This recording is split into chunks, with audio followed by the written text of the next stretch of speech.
Certa ocasião, um perito da lei levantou-se para pôr Jesus à prova e lhe perguntou: Mestre, o que preciso fazer para herdar a vida eterna? O que está escrito na lei? Respondeu Jesus. Como você a lê?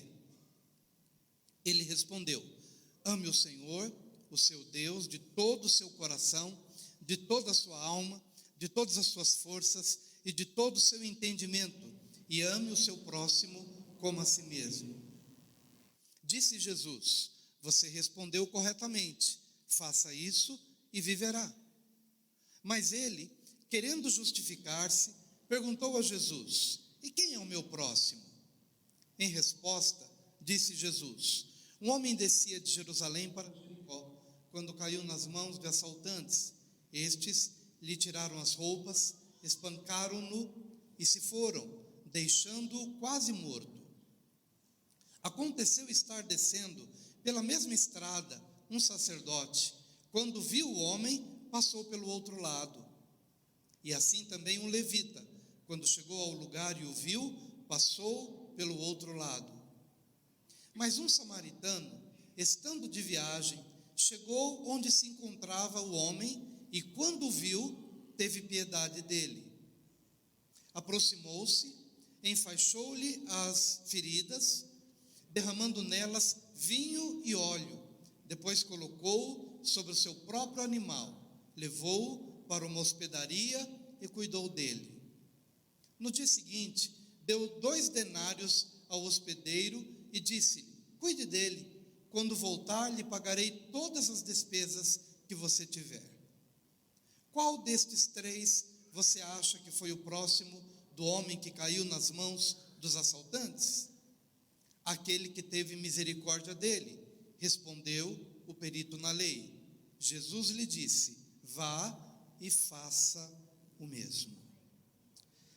Pai amado, nesta noite, é com temor e tremor que nos apresentamos diante da Tua igreja e diante da Tua palavra, certos da nossa responsabilidade de compartilhar Teus mistérios, que não devem mais ser mistérios para aqueles que recebem a Tua palavra de bom grado, de bom coração. E precisamos que Teu Espírito nos dê discernimento, nos dê revelação. Precisamos que Teu Espírito interprete a palavra na nossa realidade de vida, para que possamos ter entendimento de como viver na Tua presença. Submetemos esse tempo ao Senhor e que seja um tempo rico na Tua presença e na presença dos nossos irmãos. Enquanto oramos por Isabel Cristina, precisa de que se abram portas de emprego para ela. Enquanto oramos pelo Felipe, também internado com suspeita de Alzheimer, pedimos oração, favor e bênção sobre estas vidas. Pai querido, toma a vida do Agildo, que teve AVC, toma a vida do Carlito Gonçalves Meira, que precisa também de cuidado, de um cuidado especial da parte do Senhor. Cremos que o Senhor está aqui para atender também as nossas necessidades por causa do Teu grande amor por nós. Ajuda-nos neste tempo. Nós assim oramos, agradecidos no nome de Jesus. Amém. Hoje eu gostaria de falar sobre a vida eterna. Vamos falar esse tema juntos? A vida eterna.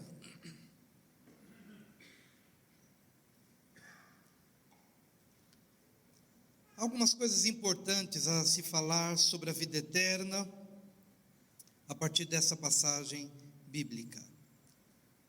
Primeira coisa que nós precisamos falar é a respeito das perspectivas de vida eterna. Muitas das pessoas que vinham inquirir a Jesus acerca da vida eterna tinham uma perspectiva apenas futura de vida eterna. Quando eu falo futura, eles vinham perguntando: como eu posso fazer para herdar a vida eterna? Ou seja, quando meus olhos se fecharem aqui na terra, quando eu for para a sepultura e essa vida acabar, como fazer para herdar essa vida eterna, que do ponto de vista destes homens, começaria somente depois da morte? Essa era a perspectiva humana de muitos deles. No entanto, Jesus tinha uma outra perspectiva da vida eterna, que não é quando se fecha os olhos e se desponta na eternidade, mas sim quando se abrem os olhos aqui e agora, nessa dimensão presente, no meu hoje, na minha realidade pessoal, no meu instante, na hora em que eu recebo a palavra. Jesus entendia e Jesus transmitia esse ensino de que a perspectiva acerca da vida eterna tinha que mudar, porque aquele que pensa na vida eterna somente a partir da nossa morte está privado do maior benefício que a vida eterna pode nos outorgar, que é de desfrutar a vida eterna na minha realidade presente, no meu caos pessoal, no meu contexto muitas vezes espinhoso, nas minhas realidades muitas vezes de perseguição, de constrangimento, de invasões, de tantas situações que querem de alguma forma me oprimir. O grande benefício não é viver a vida eterna quando você morre e vai para o céu. O grande benefício da vida eterna é fazer com que essa vida preencha os espaços do seu coração, da sua mente, da sua vontade, das suas decisões, das suas escolhas, e afete significativamente, falando, a sua vida hoje e agora, nas realidades mais difíceis que possamos enfrentar. Aí sim vemos vantagem na vida eterna.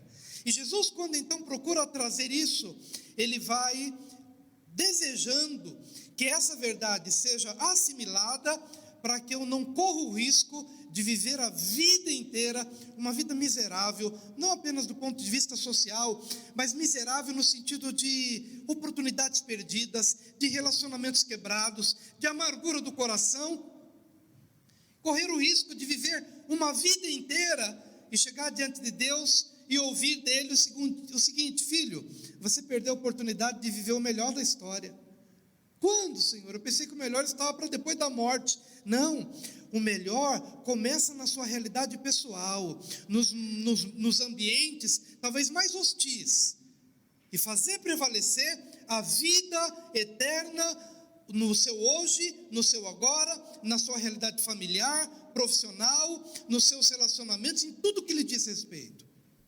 Portanto, a primeira coisa a falar da vida eterna é que a nossa perspectiva de vida eterna precisa mudar. E quando ela muda, eu entro numa dimensão de gozo, ainda que em meio a sofrimentos deste mundo presente, mas eu entro numa realidade de revelação, de entendimento, que me permite fazer com que a vida eterna suplante as realidades opressoras da minha vida.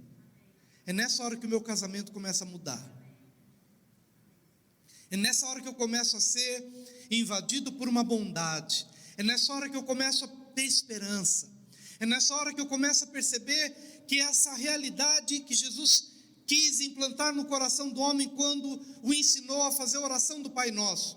Pai nosso que estás nos céus, santificado seja o teu nome, venha o teu reino, seja feita a tua vontade aqui na terra, no meu hoje, no meu agora, nos meus ambientes de vida, faça-se a tua vontade, venha o teu reino.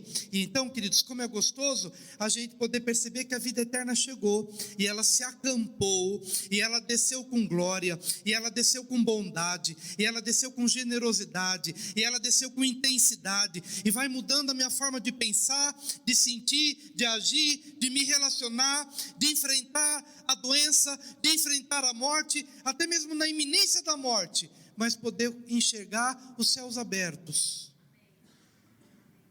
Tudo muda quando a sua perspectiva de vida eterna muda. A segunda coisa que nós precisamos entender é no que se consiste a vida eterna. Quando este doutor da lei perguntou: Senhor, o que faço para herdar a vida eterna? E Jesus falou: como é que você interpreta? O doutor da lei era um conhecedor da Bíblia, das Escrituras, do Antigo Testamento. Ele era alguém que ensinava a Bíblia para as pessoas, ensinava as Escrituras. E então Jesus falou: bom, você é doutor da lei, como você interpreta? O que você acha que a lei diz que é necessário fazer para se herdar a vida eterna? Bom, segundo a minha leitura, segundo a minha pesquisa e o meu ensino, toda lei se resume em 2 mandamentos: amar a Deus sobre todas as coisas e ao próximo como a nós mesmos, ou como a mim mesmo. E Jesus disse: muito bem, é exatamente isso. A vida eterna se consiste em amar a Deus e amar ao próximo. Pode parecer uma coisa pequena, mas é uma coisa gigante. Ao mesmo tempo que é só isso, é tudo isso.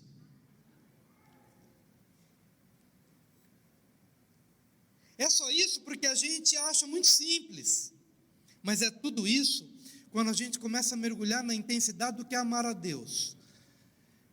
E então eu entro nessa dimensão de entendimento de que amar a Deus é vida eterna. E então eu começo a me aprofundar nesse amor por Deus, e quanto mais eu amo, mais eu vejo as correntes do materialismo sendo quebradas de sobre a minha vida. Quanto mais eu amo, mais as incertezas quanto o dia de amanhã, mais eu me liberto destas incertezas, porque eu começo a amar a Deus, eu entro no coração dele, e eu, pela graça de Deus, eu começo a entender que todas as coisas estão muito bem coordenadas, muito bem ordenadas, muito bem administradas por Ele. E então, quanto mais eu me aproximo dEle, mais eu descanso dos meus dissabores, mais eu me curo das minhas feridas, dos meus traumas, mais eu me sinto pleno, realizado, satisfeito, a ponto de ver o Salmo 23 se tornando uma realidade na minha vida, no meu hoje e no meu agora. O Senhor é o meu pastor e nada me faltará, deitar-me faz em pastos verdejantes, guia-me mansamente às águas tranquilas, refrigera minha alma, guia-me pelas veredas da justiça, por amor do seu nome, e ainda que eu ande pelo vale da sombra da morte, não temerei mal nenhum, porque tu estás comigo, a tua vara e o teu cajado me consolam. Preparas-me uma mesa na presença dos meus adversários, unges a minha cabeça com óleo e o meu cálice transborda. Certamente que bondade e misericórdia me seguirão todos os dias da minha vida, e habitarei na casa do Senhor por toda a eternidade.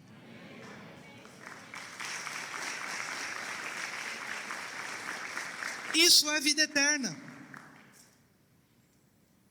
Está fazendo um estudo do que é: unges a minha cabeça com óleo, meu cálice transborda. O pastor de ovelhas, no período do verão, as ovelhas eram atormentadas pelos mosquitos, e que traziam doença. E esses mosquitos, quando encontravam um lugar na cabeça, nas narinas, ou em algum lugar, traziam coceira e doença, e essas ovelhas ficavam agitadas a ponto de darem cabeçada em tudo quanto é lugar, e ficavam desesperadas, e elas não conseguiam descansar, consequentemente elas não conseguiam comer, consequentemente elas ficavam mais doentes. Mas o pastor, antevendo a situação, ungia a cabeça com óleo. E então, quando elas eram com essa unção protegidas das moscas e das doenças, então elas podiam repousar, as moscas passavam longe, e elas podiam repousar, descansar, comer, beber e crescer e se reproduzir. Vida eterna é amar a Deus. Vida eterna é saber que esse Deus afugenta as moscas, os demônios da amargura, da inveja, do orgulho, das doenças emocionais, dos traumas. Ele unge a minha cabeça com óleo, ele afugenta os demônios. Então eu não estou preocupado se tem alguém fazendo alguma obra contra a minha vida, porque eu sei que tem, mas eu sei que eu ingressei numa dimensão de relação com Deus, onde Ele é o meu pastor, Ele me unge com óleo, Ele me leva a pastos verdejantes, Ele me leva às águas, Ele refrigera a minha alma. Ovelha precisa de alma refrigerada? Sim, porque às vezes a ovelha virava com as pernas para cima, e elas não conseguiam voltar mais, e elas ficavam agitadas, e se o pastor se descuidasse, elas poderiam morrer de tanta agitação, ali com as perninhas para cima, e aflitas, querendo voltar, e não conseguindo, e então o olhar do pastor ia, desvirava a ovelha, e falava à ovelha: fica calma, eu estou aqui. Amar a Deus é vida eterna. Amar a Deus é estar consciente de um pastoreio integral. Amar a Deus é uma imersão numa dimensão de sossego, de descanso, de tranquilidade, de provisão. Ainda que eu tenha que andar pelo vale da sombra da morte, em algum período de uma estação, a ovelha tinha que sair da zona de conforto e tinha que migrar, e tinha que ir para um lugar onde tinha alimento. Só que para isso ela tinha que sair da sua zona de conforto, da sua cerquinha, da sua grama próxima, e tinha que confiar que o pastor a levaria até um lugar, às vezes longínquo, expostas a animais, a feras e até comidas venenosas. Isso é vale da sombra da morte. Às vezes você tem que fazer uma migração na sua vida. É uma mudança de emprego, é uma mudança de cidade, é uma realidade diferente que você está vivendo no casamento, e você não sabe exatamente o que está acontecendo, e você sabe que tem que sair, ou mesmo que você não saiba que tem que sair, você já saiu sem saber, mas é um vale pelo qual você ainda não passou. Mas ainda que eu ande pelo vale da sombra da morte, não temerei mal nenhum, porque tu estás comigo. E agora muda a pessoa. Até então o Senhor é o meu pastor, ou seja, Ele é o meu pastor e nada me faltará. Mas na hora do vale da sombra da morte, muda a pessoa. Agora é pessoal: tu estás comigo. Agora não estou mais falando de Deus na terceira pessoa, Ele é o meu pastor, agora tu és o meu pastor. Ou seja, no momento mais crítico, mais difícil, mais constrangedor, muda a pessoa: tu estás comigo. Por quê? Porque era a hora em que o pastor estava mais próximo da ovelha, a hora da mudança, a hora da crise, a hora do vale. Então amar a Deus não é pouca coisa. Amar a Deus é tudo. E foi a esse lugar que Deus levou Jó. Porque quando eu amo alguma outra coisa ou alguma pessoa mais do que a Deus, pode ter certeza que essa pessoa pode me faltar. Se eu amo a minha esposa mais do que a Deus, eu estou depositando, ainda que eu deva amá-la, mas não mais do que a Deus, porque é possível que ela me deixe, é possível que ela parta, é possível que ela não esteja comigo o tempo todo. Se eu amo meus filhos mais do que a Deus, é possível que eles não estejam comigo. Se eu amar ao emprego mais do que a Deus, é possível que eu perca. Se eu amar ao dinheiro mais do que a Deus, o dinheiro assim como vem, ele vai. Mas há alguém que nunca me abandonará. Esse alguém é o meu Deus. Amar a Deus. Você quer conhecer a vida eterna? Então, meu amado, comece a amar a Deus. Comece a se constranger com esses hinos que a gente acabou de cantar e estava ali na muretinha. Deus, tem hora que parece que o coração vai explodir. Espírito, vem, inunda. Espírito, eu te quero, eu te desejo. Inunda minha mente, meu coração. E é a hora que vem o choro. Por que vem o choro?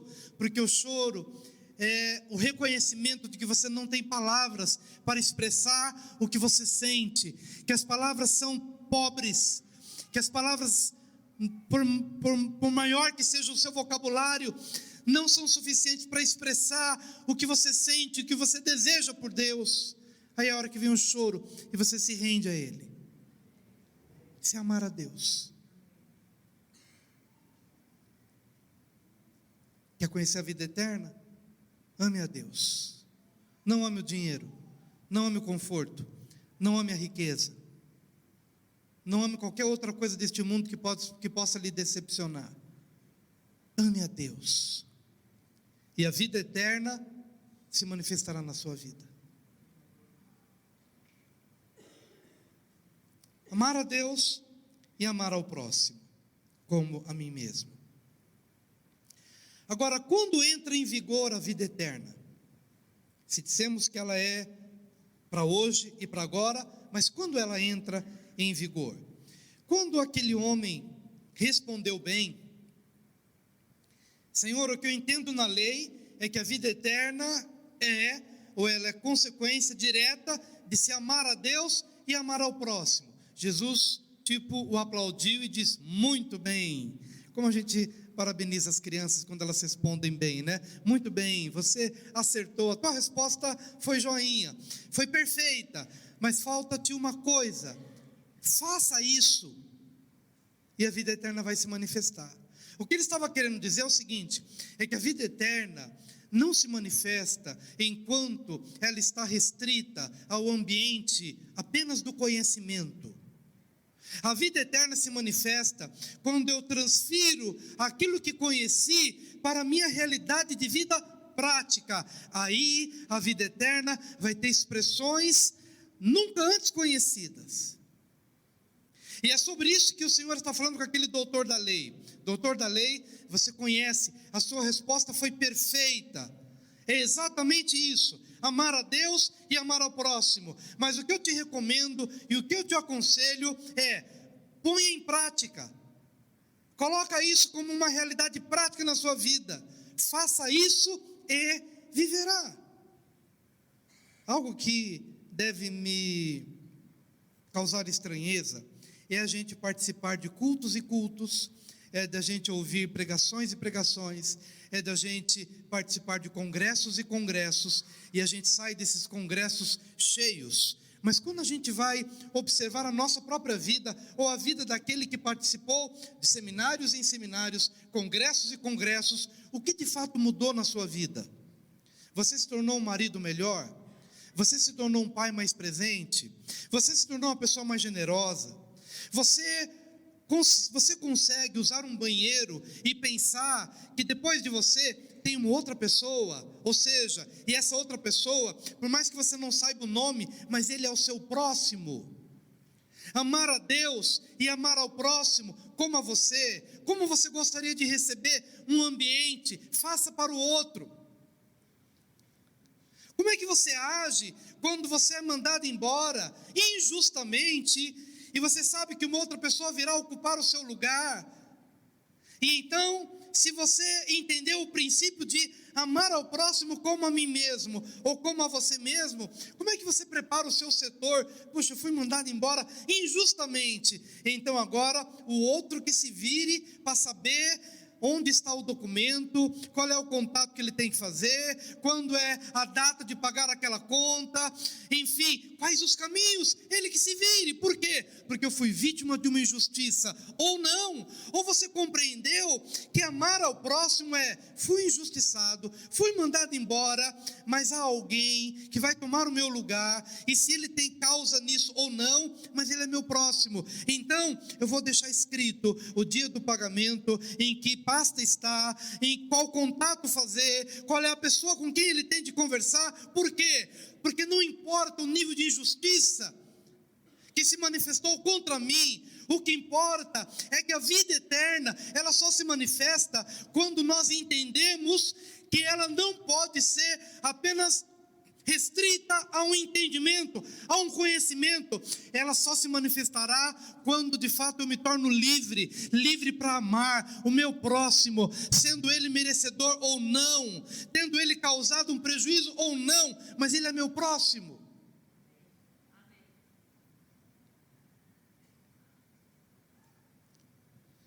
E então, quando a gente compreende o que Jesus está querendo dizer, a gente vai se libertando daquilo que nos impede o fluir da vida eterna no nosso hoje e no nosso agora. O que faz a nossa vida mais difícil é simplesmente não entender o escopo, a dimensão da vida eterna, que só se torna real não quando eu entendo, mas quando eu vivo. É claro que para viver eu preciso entender, mas se ela fica apenas no âmbito do conhecimento, ela nunca terá a capacidade de trazer o cheiro da vida eterna, o ar da vida eterna, o fruto da vida eterna.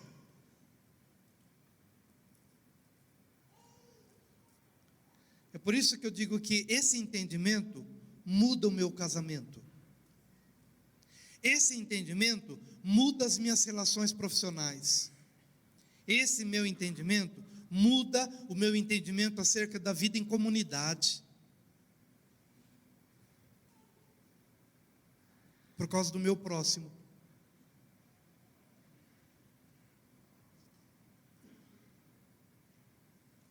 Eu vim do catolicismo. No catolicismo tem a Sexta-feira Santa, onde não se come carne. O evangélico já tem um outro entendimento acerca disso. Mas não é porque nós temos um outro entendimento que no dia da Sexta-feira Santa a gente vai fazer um churrasco só porque a gente é livre para comer carne. Sabendo você que o seu próximo tem um outro entendimento. Então, por causa do entendimento do outro, você põe o seu entendimento no seu bolso. Guarda o seu entendimento no seu bolso, porque é mais importante amar o próximo, respeitar o próximo na consciência dele. E é nisso que a gente peca direto.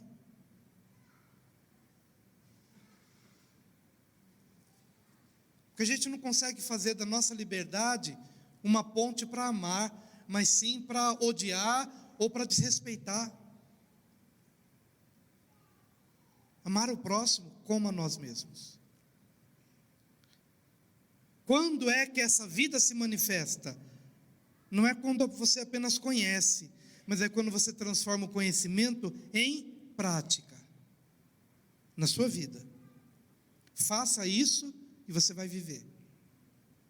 Faça isso e você vai conhecer a amplitude da vida eterna crescendo dentro de você.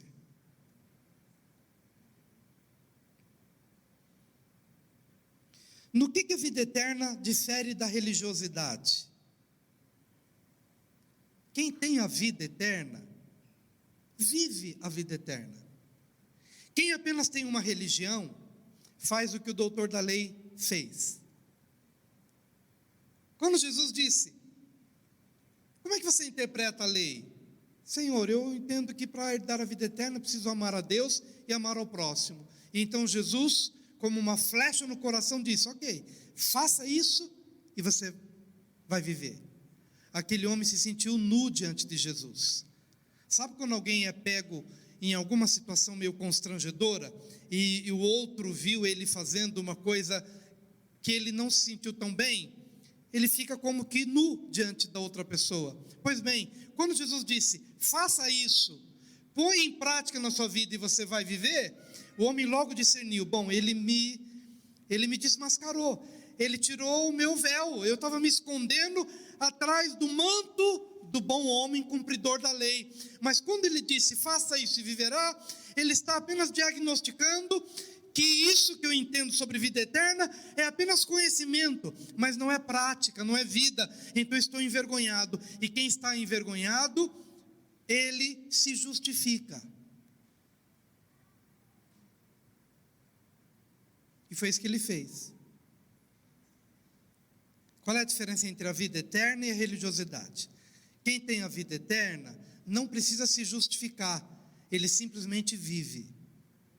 Mas quem tem apenas uma religiosidade, ele pode até querer fazer, mas ele não tem o poder de fazer.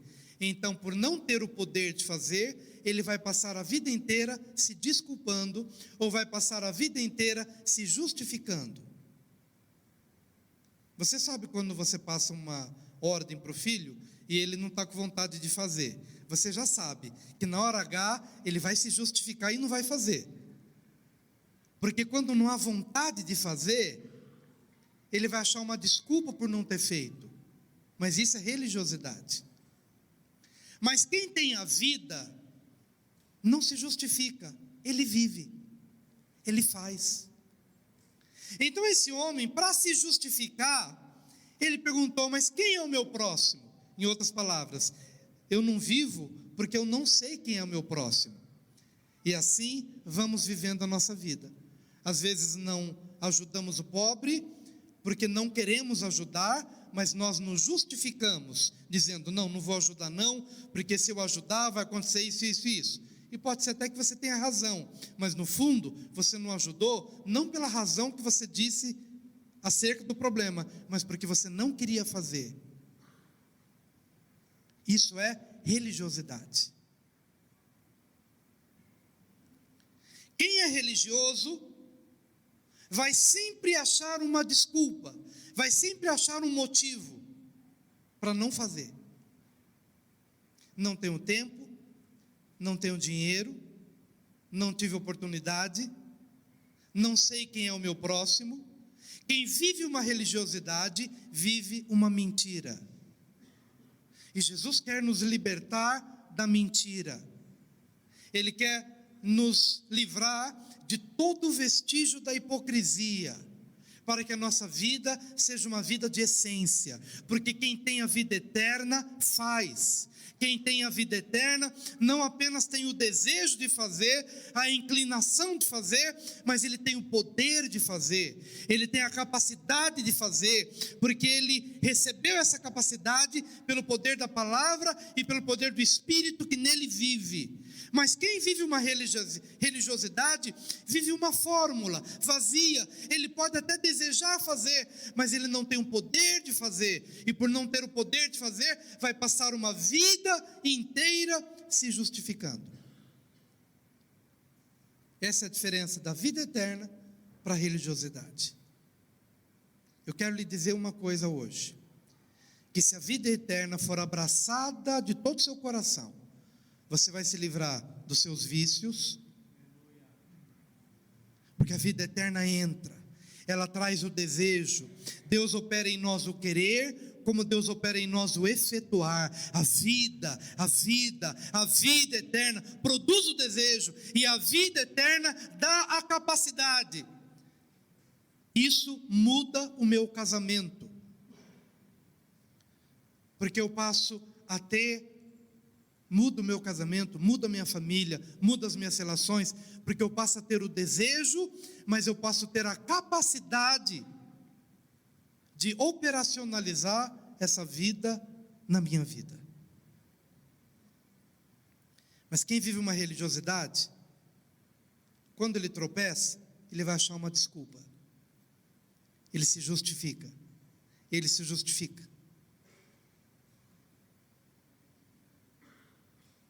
Deus quer nos livrar disso.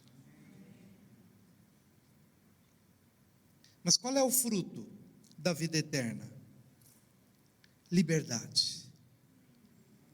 Levante a sua mão e diga: o fruto da vida eterna é liberdade. Quantos aqui querem ser livres? Aleluia. E conhecereis a verdade, e a verdade vos libertará. E conhecereis a verdade, e a verdade vos libertará. Nos libertará das máscaras, nos libertará do véu, nos libertará da falta de entendimento, nos libertará do desejo de fazer sem o poder de fazer, nos libertará das impossibilidades, das incapacidades. Conhecereis a verdade, e a verdade vos libertará. E essa liberdade se manifesta nessa história. Jesus contou uma história que, infelizmente, muitas vezes é interpretada apenas sob a ótica das questões sociais. Vida eterna é ajudar o pobre, vida eterna é ajudar quem está marginalizado. Sim, mas não só isso. É apenas uma história. Jesus quer que a gente foque nos princípios, porque quando eu entendo os princípios, eu vou transportar esses princípios para qualquer outro ambiente da minha vida, para o social também, mas para todos os ambientes da minha vida. Quando a vida eterna me liberta, ela me liberta no meu ambiente de família, no meu ambiente de trabalho, no meu ambiente social, quando eu me dirijo também para ajudar a quem precisa, ou em qualquer outra área da minha vida. E essa liberdade que nós vemos em um dos 3 personagens ministrados. Um homem caiu nas mãos dos salteadores, ficou ali à margem, quase morrendo. Um sacerdote viu, mas fingiu que não viu, passou de largo e foi embora. Um levita religioso viu, mas fingiu que não viu e passou para o outro lado. Mas um samaritano, que não era sacerdote, não era religioso, era um homem comum, ele viu, ele se compadeceu, ele desceu, ele tratou, ele curou, ele colocou o homem na sua própria cavalgadura, levou para uma hotelaria, pagou para o homem ficar lá, e depois disse que pagaria mais se tivesse alguma despesa a mais. Teve misericórdia para com ele. Qual é o fruto da vida eterna? Liberdade. Essa liberdade, em primeiro lugar, vai ser a liberdade para ver. A primeira ação da vida eterna na sua vida é trazer a você a capacidade de ver. Os 3 viram. Mas 2 eram escravos da visão. Só um era livre para ver. Como assim, se os 3 viram? 2 eram escravos. Porque qualquer visão que eu tenha, que de antemão eu não tenha a disposição de sentir, então eu não tenho a capacidade de ver. Se eu não estou comprometido com o sentimento, e se eu não estou comprometido com a ação a partir do que eu vejo, então eu não estou pronto para ver. Eu sou um escravo da visão. Eu não estou pronto para ver se eu não estou pronto para sentir. Eu não estou pronto para ver se eu não estou pronto para agir. Ver aquele homem naquela condição foi um acidente de percurso, porque para o primeiro e para o segundo. Para o sacerdote e para o levita, eles viram, foi uma casualidade, eles passaram casualmente e viram, mas lá no coração, para eles, não foi bom negócio ter visto, por isso, eles fizeram como se não tivessem visto. Sabe por quê? Pelo que eu acabei de dizer, porque toda visão que não é sucedida de um sentimento e de uma ação, é uma visão inútil, é uma visão casual. É por isso que às vezes nós vemos noticiários e mais noticiários, e a gente vê o sofrimento de alguém, e a gente se sente meio impotente, e fala, então muda de canal, porque eu não quero ver isso. Sabe por quê? Porque se eu vir, e eu não conseguir agir, isso me causa frustração. Mas aqueles 2 primeiros podiam fazer, mas eles não estavam comprometidos com a ação, e não estavam comprometidos com o sentimento, por isso não estavam prontos para ver. O terceiro, ele estava pronto para ver, porque ele estava pronto para sentir, e porque ele estava pronto para agir, e é isso que a vida eterna produz em nós. A vida eterna, ela produz em nós essa capacidade de fazer com que você veja, e na medida em que você vê, você é livre para ver, porque você é livre para sentir, você é livre para chorar, você é livre para se identificar, você é livre para mergulhar na dor do outro, e você é livre para dá corda nesse sentimento a ponto de te levar a um passo mais profundo, que é o passo do comprometimento, da ação. E mais do que isso, de trocar de lugar com o outro. Olha, agora troca de lugar, esse cavalo é meu, mas agora você vem para o meu cavalo, eu quero trocar de lugar com você. Por quê? Porque quando a vida eterna entra, ela te faz livre para ver, porque ela te faz livre para sentir, e ela te faz livre para agir, e ela te faz livre para trocar de lugar, e ela te faz livre para dar. Quando você não é livre, você não é livre para nada, nem para ver. E se você não é livre para ver, você faz como aquele homem fez. Eu vi, mas parece que não vi, não mudou nada depois de eu ter visto isso. O que eu quero dizer com isso é o seguinte: é que se a vida eterna está aqui, e se ela se manifesta no meu coração e no seu coração, a gente pode fazer uma prova, se de fato temos a vida eterna se manifestando em nós, a partir da atitude que nós temos quando nós vemos alguma coisa. Quando Moisés, aos 40 anos, quis ver os seus irmãos que estavam em cativeiro, ele saiu do conforto, saiu do palácio, e ele foi e ele viu o sofrimento. Ele lutou contra um egípcio com a sua própria força, mas ele viu, ele se constrangeu, ele se identificou. Quando ele tinha 80 anos, Deus o chamou e falou: Moisés, tenho visto a aflição do meu povo, vai e liberta o povo. Por quê? Porque eu te fiz ver, para que você visse o que eu vejo.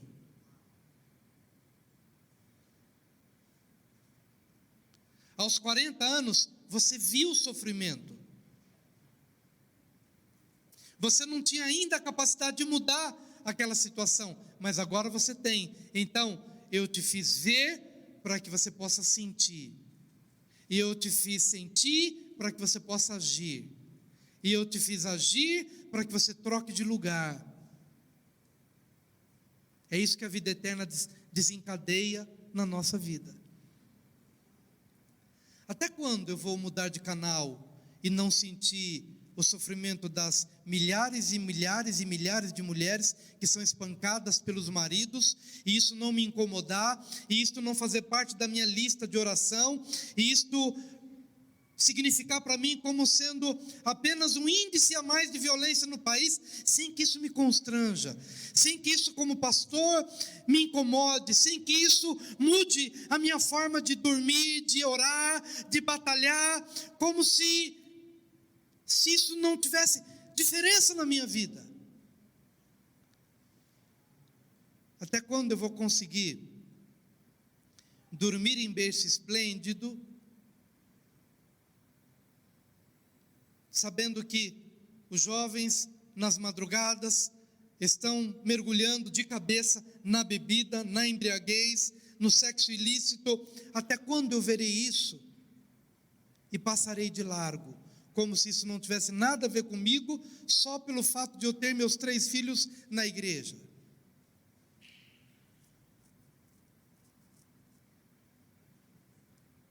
É o sacerdote que vê e passa de largo. É o levita que vê e passa de largo.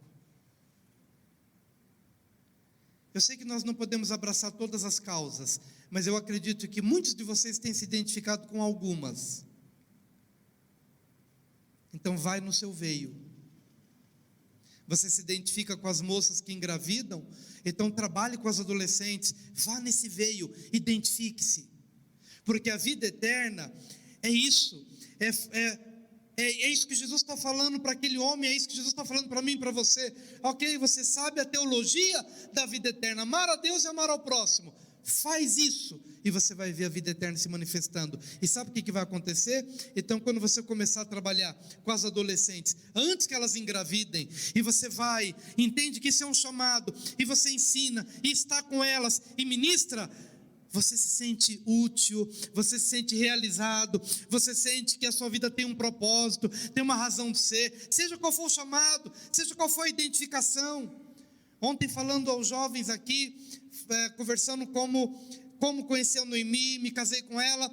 Antes do namoro já dizia: Noemi, eu vou ser pastor, e se eu tiver de abrir mão de alguma coisa, vou abrir mão, porque eu sinto que esse é o meu chamado, a minha vida está nisso, eu quero abençoar as pessoas. Mas eu tinha um desejo maior do que ser pastor, eu queria enxergar os invisíveis, porque um dia eu já fui um invisível na escola.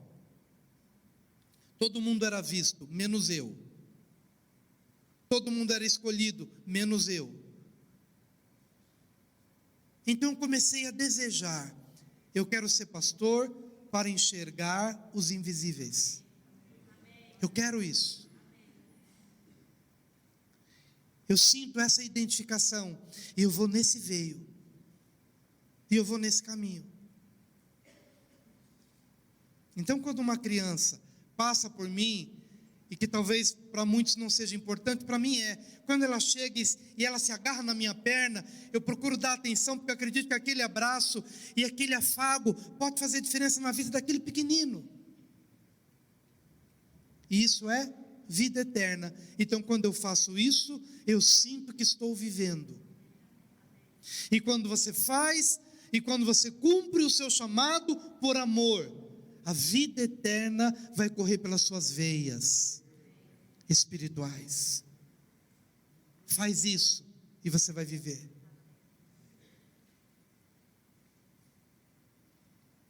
Liberdade para ver.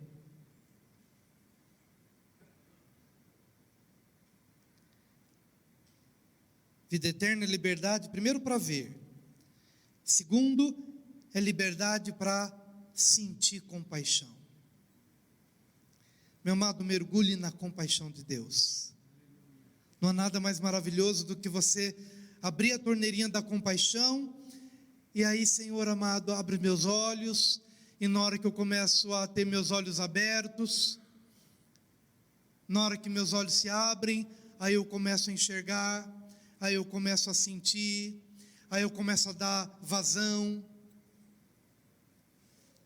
Eu fui assistir Toy Story com os meus filhos, e brinquei com eles dizendo, é o quarto filme, né, que a gente acompanha desde pequeno, desde que eles eram pequenininhos. Eu falei, olha, eu vou no cinema, mas não olhem para mim, porque eu vou chorar mesmo, eu quero chorar, eu quero começar a assistir, tocou a musiquinha, eu quero chorar. Quero lembrar de vocês quando pequenos, quero lembrar da história de vocês, pequenininhos, então não olhem para mim, vou abrir a torneirinha do choro, e se chorar, vou chorar à vontade, e não vou ter vergonha de chorar. É abrir a torneira da compaixão, para aquele que tem os seus olhos abertos. Para quem é religioso, ele não quer ver, porque ele não quer sentir, mas para quem tem a vida eterna, peça a Deus que Ele abra teus olhos, para que, em abrindo os seus olhos, você possa ter a liberdade de sentir. É hora que você chora no louvor, é hora que você chora quando alguém pede uma esmola, é hora que você sente a compaixão quando vê alguém doente, é quando você sente a compaixão quando percebe que alguém está perdido, é quando você sente a compaixão quando percebe que aquele jovem está desiludido, está ferido, está marcado pelos espinhos da vida, e então você olha e você sente, e você se identifica, e isso é vida eterna. O contrário disso é um assentimento intelectual, mas que não produz sentimento, e consequentemente não produz ação. E o que aquele samaritano sentiu foi a capacidade de ver e a capacidade de sentir,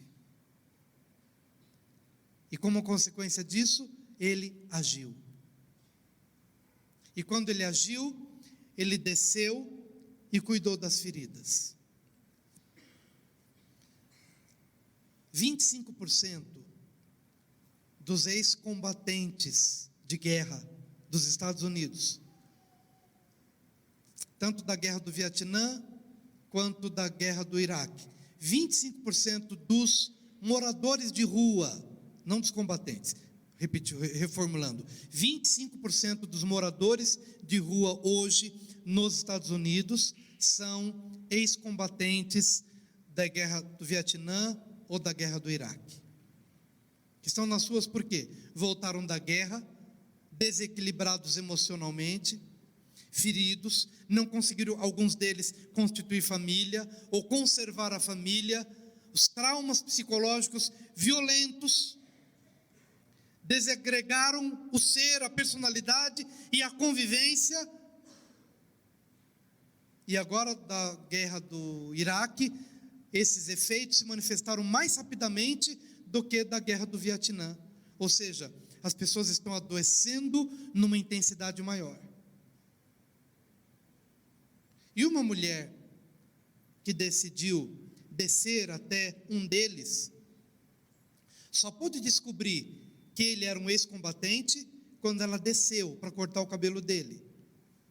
E ela descobriu que ele era um ex-combatente, ela descobriu que ele, durante o tempo de vida na rua, fora baleado, e ela descobriu também que ele foi atropelado, estava com comprometimento na coluna.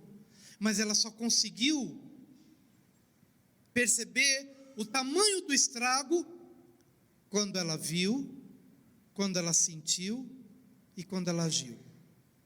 Desceu até ele e descobriu a realidade dele.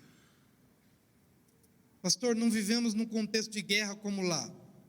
Sim, mas uma mulher estatística, uma mãe que tem um filho autista, talvez num grau mais elevado, ou sendo ele portador de uma necessidade especial, segundo as pesquisas, ela vive um estresse emocional semelhante a alguém que está realmente, literalmente na batalha, na guerra.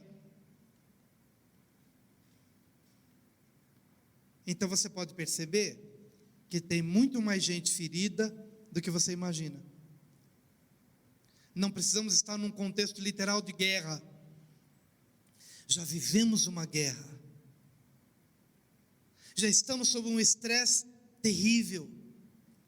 O mundo precisa de pastoreio. O mundo precisa de samaritanos. Não de religiosos sacerdotes ou de religiosos levitas, mas de pessoas simples, comuns, que simplesmente se dispõem a ser uma voz, que talvez no passado foram pessoas invisíveis, como eu fui, e que se identificam, e eu quero fazer alguma coisa, e eu não quero mais fazer vista grossa diante das feridas que nos cercam. E então, o samaritano deitou vinho e óleo, curou as feridas. O desejo do meu coração é que toda a igreja estivesse em grupos pequenos, em células, porque são nos grupos pequenos que a gente confessa o que está doendo, o que está pesando.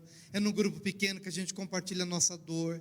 É no grupo pequeno que a gente encontra um amigo, alguém para orar com a gente.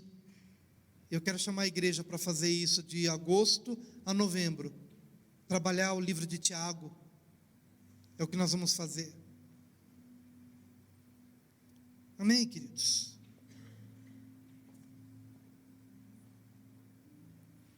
Liberdade para agir, liberdade para trocar de lugar com Ele. Vem montar no meu cavalo, eu posso andar um pouco a pé. Você está doente, fica na minha cavalgadura, fica no meu lugar, eu vou a pé um pouco. Trocar de lugar com outro.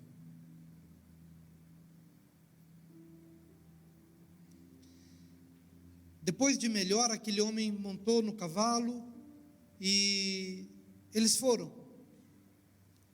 E saíram ali da sarjeta e foram para uma hospedaria.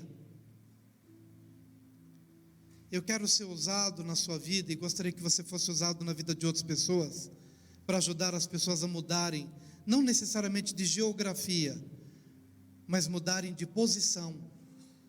Aquele homem saiu da rua e foi para uma hotelaria, ou para uma hospedaria.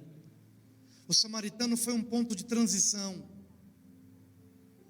Pessoas chegam às vezes com um casamento por um fio, e a gente dá esperança para aquele casal dizendo: olha, fica firme, aguenta mais um pouco, ouve um pouco mais das pregações, participa de uma célula, leia isso, faça um curso e tal. E depois de algum tempo, aquela pessoa, às vezes dá certo, às vezes não dá certo de uma forma, mas de uma forma ou de outra, as pessoas que se deixam levar por esse processo, elas saem de uma posição e alcançam uma outra posição. Esse é o seu papel: ajudar as pessoas a saírem de posições para ocuparem outras posições. Se essas mudanças serão geográficas, ou se serão apenas posicionais ou espirituais, mas seja você alguém para ajudar as pessoas a mudarem de posição, porque isso é amar o próximo, e isso é vida eterna. Quando você vê isso acontecendo, você volta para casa feliz: Senhor, obrigado, porque hoje eu ajudei mais, porque hoje eu pude ajudar mais uma pessoa, mas porque hoje eu pude ajudar mais uma família a sair de uma posição e encontrar um outro lugar, encontrar uma outra posição. Quando você vê essas coisas acontecendo através da sua vida, através daquilo que você faz, você tem a vida eterna, porque isso é a vida eterna. Herodes um dia quis conversar com Jesus só para ver se Jesus fazia algum milagre, e Jesus não fez nenhum milagre diante de Herodes, porque o motivo de Herodes era errado. Jesus fazia milagres quando ele amava as pessoas. Por isso que a vida eterna é amar a Deus e amar ao próximo. Então, deseje ver o milagre, não porque você quer ver uma coisa sobrenatural, um anjo, uma espada, o céu abrir, não. Deseje ver o milagre pela intensidade do amor que você desenvolveu por aquela pessoa. E então tudo que você vier a fazer, você vai fazer com o motivo certo, contagiado pela vida. Isso é vida eterna. Isso é vida eterna. E por último, ter a vida eterna é ser livre do apego do dinheiro. Aquele homem bancou, pagou, para que aquele homem que estava na rua, na sarjeta, ferido, pudesse ter um lugar. Ele pôs a mão no bolso, ele se converteu do amor ao dinheiro, e ele fez com que o dinheiro tivesse uma função prática, como extensão da vida eterna. Se a vida eterna entrou no meu coração, então o meu salário vai ser abençoado, para que eu possa dar, para que eu possa ser generoso, para que eu não me esconda de quem quer a minha ajuda, para que eu não me feche, porque a vida eterna abre os portões e me traz liberdade. E quero dizer, meu amado, se essa palavra entrar no seu coração hoje, por mais endividado que você esteja, mas se você entender o que eu estou dizendo aqui, você vai começar a ver a sua própria realidade financeira mudar. Por quê? Porque você se tornou mais generoso. Dai e ser-vos-á dado. Boa medida, recalcada, sacudida e transbordante vos deitarão no regaço. É o que a palavra de Deus diz. Então a vida eterna traz liberdade. Já estou terminando. Diga: liberdade para ver, liberdade para sentir, liberdade para agir, liberdade para ceder,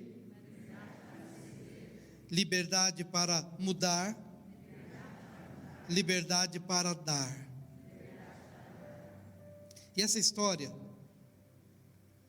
termina com o seguinte ensino. Esse homem começou a se justificar dizendo: quem é o meu próximo? E ele terminou a história descobrindo que a pergunta estava errada. Eu não tenho que perguntar quem é o meu próximo. Eu tenho que perguntar se eu estou sendo próximo do outro. E isso faz toda a diferença. Porque se eu fico à cata de quem é o próximo, eu sempre vou achar uma justificativa, talvez para não ajudar aqui, não abrir a porta ali. Por quê? Porque depende do outro, depende de quem é o outro. Mas essa realidade não depende de quem é o outro, depende de quem eu sou.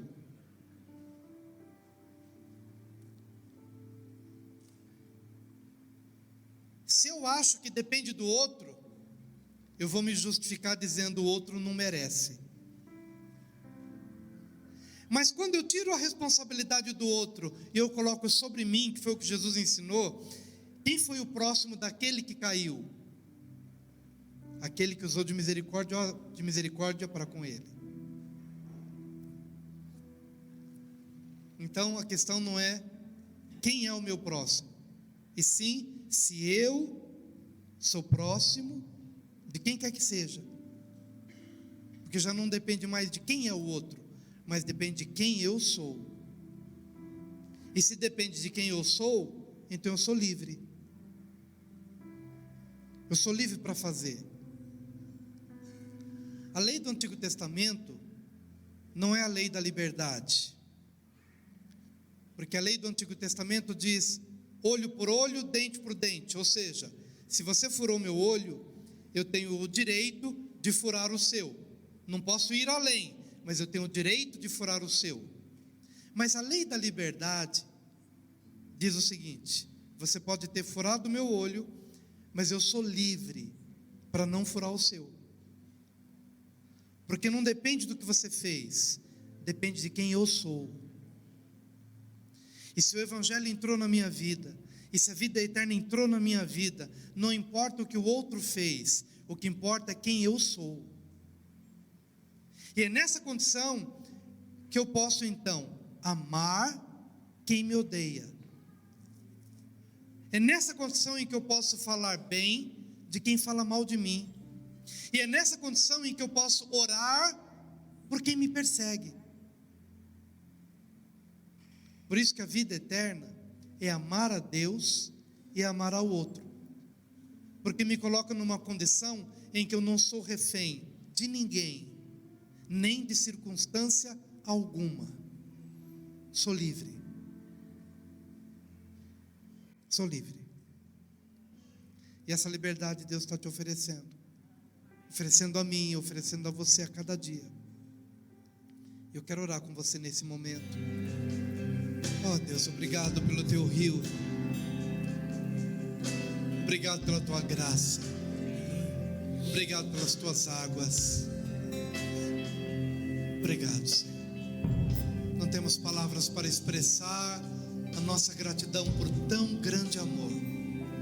Liberta-nos, quebra nossas algemas, para que sejamos livres, amando a Ti sobre todas as coisas, e ao nosso próximo, como a nós mesmos, não a partir do mérito do outro, mas a partir da graça derramada em nosso próprio coração.